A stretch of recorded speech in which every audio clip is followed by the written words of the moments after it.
As long as there's a bucket next to me. Oh, stop it. Good morning, everybody. Now, absurd and bizarre is how our next guest has described the NAPLAN writing test, which is taken by students around the country, of course, in years 3, 5, 7 and 9. Dr. Les Perelman is one of the world's leading education experts, and his review into the testing system, which was commissioned by the New South Wales Teachers Federation, was damning to say the least. You might remember us discussing it on this show. The former MIT professor is in Australia, and he joins us in the studio now. Well, Dr. Perelman, good morning. Good to meet you. Good to meet you, Michael and Virginia. Now, you had a look at, or at least your criticism was specific to the writing component of that test. Yes, the essay. Why is it so bad? Because it actually focuses solely on grammar and punctuation, and especially spelling, while ignoring the most important parts of writing, which is communication. It's not like spelling and grammar aren't important, they are. But in other countries, they are given some weight, but also weight is given to things like audience, persuasiveness, critical thinking, and NAPLAN really doesn't do that. And I think it could largely be responsible for the fact that Australian students have been their scores have been declining on international tests. When you talk about communicating, is it also, as you would see it, a lack of a focus on constructing sentences and the like? Not so much constructing sentences. I wouldn't put it because of texting or things like that. Yeah. But it's that sentences don't say very much. If you look at what is given in the NAPLAN marking guide as the best essay, it's an essay that repeats ideas and says very, very little.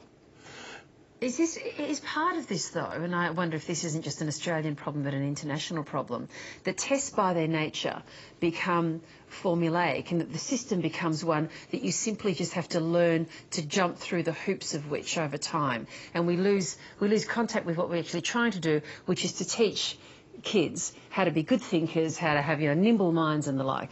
I couldn't agree with you more. Teaching with the test can be very destructive, but if you have good tests, and some countries have developed at least tests that are closer to those ideas, then you really test to the teaching rather than teaching to the test. If things aren't changed in your view, where will this leave potentially generations of Australian students going through the NAPLAN testing at the moment? It will make them poorer and poorer writers. If it doesn't change, they will score lower and lower, and they'll become more and more obedient employees who won't think very well. And what's the message for us as parents, for those of us raising kids? What should we be doing at home and with our kids to make sure that we're rearing a generation of critical thinkers, engaged people, and making those minds as smart as we can? Oh, I think very simply, have them read and read good things. I'm sure both of you read a lot, and one of the things that the NAPLAN doesn't do that most of the other international tests do is integrate writing and reading. What do you mean? Well, in most of the other tests, people write about passages. In NAPLAN, they're given a general topic.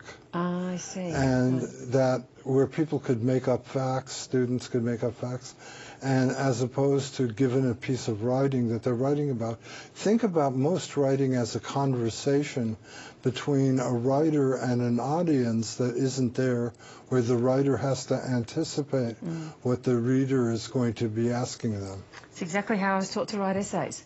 So it sounds like the teaching back in my day wasn't too bad. No, and that's why you're here. That's why you're right here. Well, who knows? Les Perelman, really good to meet you. Fascinating conversation. Good to meet you. Thank you very much. Nice to meet you. Thank you. Okay, let's go straight to sport now.